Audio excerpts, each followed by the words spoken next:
রাজ্য পুলিশের এসটিএফ এর হাতে গ্রেফতার জৈশ ই মোহাম্মদের জঙ্গি মোহাম্মদ হামিম মণ্ডল। তার কাছ থেকে পাওয়া তথ্যের ভিত্তিতে হামিমের বিশেষ বন্ধু অর্পিতা সরকারকে ঝাড়খণ্ডের সাহেবগঞ্জ থেকে গ্রেফতার করে রাজ্য পুলিশের স্পেশাল টাস্ক ফোর্সের অ্যান্টি টেররিস্ট স্কোয়াড।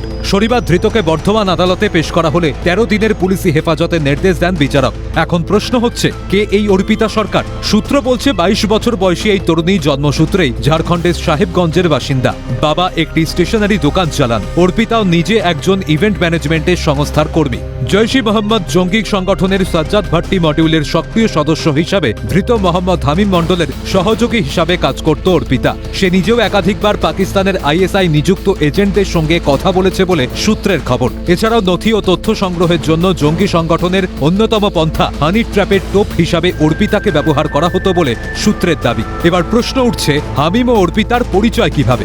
সূত্র বলছে ২০২১ সাল নাগাদ সামাজিক মাধ্যমে হামিমের সঙ্গে পরিচয় হয় অর্পিতার। তারপর থেকে প্রায়ই অর্পিতা ও হামিম সামাজিক মাধ্যমেই চ্যাট করত। ২০২৪ সাল নাগাদ তাদের এই সম্পর্কের ঘনিষ্ঠতা বাড়ে এবং তারপর থেকেই অর্পিতা মডিউলের সক্রিয় সদস্য হিসাবে কাজ করতে শুরু করে বলে সূত্রের দাবি। কিভাবে কাজ করত এই মডিউল?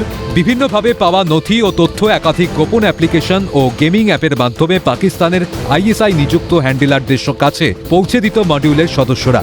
এছাড়াও সহ মনোভাবাপন্নদের একত্রিত করে তাদেরও সদস্য করা, তাদের কাছে টাকা ও অস্ত্র পৌঁছানো ও ভারত বিরোধী ন্যারেটিভ তৈরি করা, প্রয়োজনে বিশিষ্ট ব্যক্তি বা রাজনৈতিক নেতাকে খুন করে এলাকাকে উত্তপ্ত করা, ভারতের নিরাপত্তা সংক্রান্ত তথ্য ও নথি সংগ্রহ করার মতো কাজও করত মডিউলের সদস্যরা। কিভাবে মেলে ব্রেক থ্রু?